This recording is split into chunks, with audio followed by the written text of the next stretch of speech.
చెల్లిస్తున్నాను. సమయం చెల్లిస్తున్నాను. అందరికీ గుడ్ ఫ్రైడే శుభాకాంక్షలు తెలియజేస్తున్నాను. మరి దేవుడు పలికిన సింగులో 5వ మాట, దప్పికొనిచున్నాను. దప్పికొనిచున్నాడు అనగా లేఖనముల నెరవేర్పు కొరకు దేవుడు ఇక్కడ దప్పికొనిచున్నాడు. దేవుడు ఎంత గొప్పదాడు దేవుడు అండి.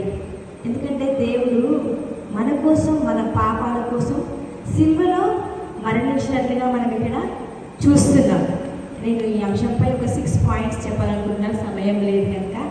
మొదటిగా, దేవుడు జలరాశిగా చేసిన సృష్టికర్తగా మనం ఇక్కడ చూస్తున్నాం. దేవుడు సృష్టినంతా సృష్టించినాక ఆరిన నేలను భూమిగాను, వాటర్ ఉన్న చోట జలములుగాను దేవుడు చేసినట్లుగా ఇక్కడ మనం గమనిస్తున్నాం. రెండవదిగా, ఆగరుకు అరణ్యములో నీటిని సృష్టించిన దేవుడిగా మనం ఇక్కడ చూస్తున్నాం. అయితే ఆగరు ఇష్మాయేలుతో అరణ్యంలోకి వెళ్తుంది. ఆదికాండము 21:17-19 వచనాలలో చూసినట్లయితే ఇక్కడ మనకి అర్థమవుతుంది. అయితే ఆగరు తన కుమారుడు తీసుకొని అరణ్యంలో వెళ్తుండగా ఇష్మాయేలు, తన కుమారుడు ఎవరు? ఇష్మాయేల్ని తీసుకొని వెళ్తుంది. అయితే వారితో ఒక నీళ్ళ తిత్తి తీసుకొని వెళ్తుంది. అయితే అప్పుడు వాటర్ అయిపోయినప్పుడు తన కుమారుడు దాహంతో ఏడుస్తుండు. అప్పుడు తన తల్లి ఏం చేస్తుందంటే తన కుమారుని ఒక పొద పక్కన కూర్చోబెట్టి తను దేవునికి ప్రార్థిస్తుంది. అన్నిటితోటి దేవునికి ప్రార్థిస్తుంది. అప్పుడు ఆకాశం నుంచి దేవతతో వచ్చి, అమ్మ ఏమైందని, ఎందుకు అలా ఏడుస్తున్నావు, ఏడవద్దు, దేవుడు నీ కన్నీటిని తుడిచే దేవుడు అని దేవదూత అక్కడ హాగరుకు చెప్తుంది. అప్పుడు హాగరు ప్రార్థించి కళ్ళు తెరిచి చూడగానే అక్కడ నీటి యుబిట అక్కడ ఉండడం జరిగింది. అప్పుడు తన తల్లి తన బాబు యొక్క దాహాన్ని తీర్చింది. అంటే ఇక్కడ తను కన్నీటితో ప్రార్థన చేస్తున్నట్లుగా మనం ఇక్కడ చూస్తున్నాం. దేవుడు గొప్పవాడు, మన కన్నీటిని నాట్యంగా చేసే దేవుడిగా ఇక్కడ మనము చూస్తున్నాం. మనం ప్రార్థిస్తాం, మన ప్రార్థన ఎప్పుడు అది కంపల్సరీ నెరవేరుతుంది. దానికి సమయం అంటూ ఉంటుంది. కన్నీటితోటి ప్రార్థిస్తున్నప్పుడు దేవుడు కంపల్సరీ సమాధానం ఇస్తాడు. ఇక్కడ మనం చూసినట్లయితే మూడవదిగా, బండ నుండి నీటిని ఇచ్చిన దేవుడు. నిర్గమకాండము 17:6-7 వచనంలో చూసినట్లయితే అక్కడ మోషే ఇశ్రాయేలు తోటి వెళ్తాడు. అయితే అప్పుడు వారికి ఇశ్రాయేలు వారికి చాలా దాహం వేస్తుంది. అప్పుడు మోషే ఏం చేస్తాడు, ఆ బండను ఇట్లా కొట్టగానే వాటర్ వస్తుంది. లక్షలాది మంది దప్పిక తీర్చబడుతుంది. ఇక్కడ గమనించినట్లయితే దేవుడి దాహం ఎవరు తీర్చలేదు, కానీ మోషే లక్షలాది మందికి దాహాన్ని తీరుస్తాడు. అది ఇక్కడ మనము చూస్తున్నాము. అసాధ్యాలను సుసాధ్యాలను అసాధ్యాలు చేసే గొప్ప దేవుడిగా ఇక్కడ మనము గమనించవచ్చు. అలాగనే నీటిని ద్రాక్షారసంగా మార్చిన దేవుడు. ఎంత గొప్ప దేవుడు అండి మన దేవుడు. కానా విందులో వివాహంకి వెళ్ళినప్పుడు తన తల్లియు శిష్యులతోటి వెళ్ళినప్పుడు అక్కడ ద్రాక్షారసము అయిపోతుంది. అప్పుడు దేవుడు తల్లి వచ్చి, ప్రభువా ఇక్కడ ద్రాక్షారసం అయిపోయింది అని చెప్తుంది. అప్పుడు యేసు ప్రభు, అమ్మ నాకు ఇంకా సమయం రాలేదు అని చెప్తాడు.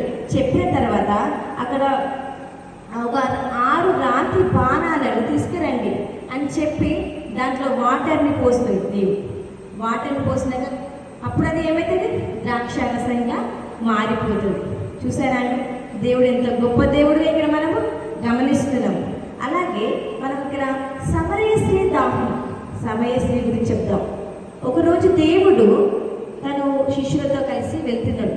సమరయ ప్రాంతంలో ఆగినప్పుడు దేవునికి ఇంచుమించు అప్పుడు మధ్యాహ్నం అవుతుంది. అప్పుడు దేవునికి దాహం వేస్తుంది. అక్కడ ఒక పక్కన కూర్చుంటాడు. అక్కడ యాకోబు బావి దగ్గర సమరయ స్త్రీ దాహం చేస్తుంది. అప్పుడు దేవుడు అడుగుతాడు, అమ్మ నాకు దాహంగా ఉంది, కొంచెం నాకు దాహం తీరుస్తావా అని అంటాడు. అప్పుడు సమరయ స్త్రీ ఏమంటాడంటే, మీరు యూదులు కదా, యూదులు సమరయులపై సాంగత్యం ఎలా అని అంటాడు. అప్పుడు దేవుడు ఏమంటాడంటే, అయ్యా మీరు యూదులు కదా, సమరయులతో సాంగత్యం ఏంటి అని అన్నప్పుడు ఆమె చెప్పిన మాటను బట్టి యేసయ్య సమాధానం ఏమిస్తాడంటే, నీ దాహానికి ఇమ్మని ఎవరో తెలిస్తే ఆయన జీవజలం ఇస్తారు అని యేసయ్య ఆమెకి సమాధానం చెప్తుంది. అలాగే యేసయ్య మాట విన్న ఆ సమరయ స్త్రీ ఏమంటదంటే, అయ్యా మీ దగ్గర చేదుకోవడానికి ఏమీ లేవు కదా, ఈ జీవజలం నీకు దొరుకుతుందా అని ప్రశ్నించగా, యోహాను సువార్త 4:6-10 చూసినట్లయితే, ఈ నీళ్లు తాగువాడు మరలా తప్పికొంటాడు, కానీ నేనిచ్చి నీళ్లు తాగువాడు ఎన్నడూ తప్పికొనడని దేవుడు చెప్తాడు. చూసారా? మీకు అర్థమైతే ఉంటుంది అనుకుంటా నేను చెప్పేది. ఆ నీరు వారిలో ఊరిడి బుగ్గగా ఉంటుందని యేసయ్య ఆమెకి చెప్తాడు.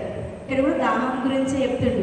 అసలు దేవుడు సిలువలో దాహం అని అడిగినప్పుడు ఎవ్వరు ఇవ్వలేదండి. యెహోవా దేవుడు చెప్పిన ప్రకారము దేవుడు ఇక్కడ చేస్తున్నట్టుగా మనం గమనించవచ్చు. అలాగే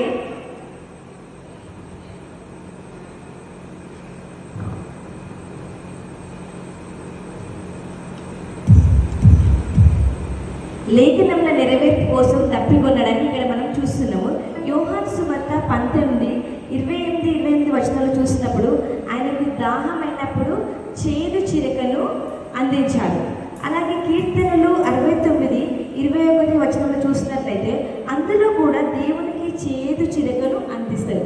ఆల్రెడీ బైబిల్లో రాసిన ప్రకారమే ఇక్కడ జరుగుతుంది. లేఖనంలో నెరవేర్చినట్లే ఇక్కడ ప్రతిదీ జరుగుతుంది. శరీర దప్పిక మాత్రమే దేవుడు అనుభవించలేదు, ఇక్కడ ఆత్మీయ దప్పిక కూడా అనుభవించినట్లు ఇక్కడ మనము గమనిస్తున్నాము. ఈ లోకంలో మనం ఏం చూస్తాం? శరీరాశ, నేత్రాశ, ధనదాహం, డబ్బు పిచ్చి, అధికార దాహం, పదవుల పిచ్చి, శరీర లోకాశ దాహం, జీవపు డంబం, నేత్రాశ, ఇవన్నీ మనం ఇక్కడ చూస్తున్నట్లుగా గమనించవచ్చు. ఈ లోకం ఏం చెప్తుంది? మనం మొత్తం పాపం చేసుకుంటూనే ఉంటున్నాం, కానీ ఎవరైనా మారుతున్నామా? ఎవరు మారు మనస్సు పొందట్లేదు. పాప మార్గం మనకు వద్దు. లోకంలో ఉన్నప్పుడు మనకు ఎన్నో శ్రమలు కలుగుతాయి, వాటిని మనము జయించాలి. మన యొక్క దరిద్రతను పోగొట్టడానికి యేసు ప్రభువు ఈ లోకానికి వచ్చాడు. దేవుడు అంటాడు, తల్లి అయిన తన పిల్లల్ని మరుస్తానేమో కానీ నేను నిన్ను మరువనని చెప్తాడు. ఎందుకు మరవడు? తన రక్తంతో మనల్ని కొనుక్కున్నాడు. నీవు నా సొత్తు అంటాడు దేవుడు. నేను నిన్ను విడువను, ఎడబాయని అంటాడు. మనం ఏది విత్తితే అదే వస్తాం. జొన్న విత్తితే పత్తి రాదు, పత్తి విత్తితే జొన్న రాదు. మనం చేసిందే దేవుడు మనకు అనుగ్రహిస్తాడు. మనం వాళ్ళు బాగుపడతారు, వీళ్ళు బాగుపడతారు అనుకుంటాం, కానీ దేవుడు మాత్రం అట్లా అనలేదు. మనం కూడా ఇప్పటికైనా మారు మనసు పొంది ఉండాలి. దేవుడు దాహం ఎందుకు పొందాలంటే మనం చేసిన పాపాల కోసం ఆత్మీయ దాహం కొన్నట్టుగా ఇక్కడ మనం చూస్తున్నాము. సమయం ఇచ్చిన బ్రదర్ గారికి నా హృదయపూర్వక వందనం.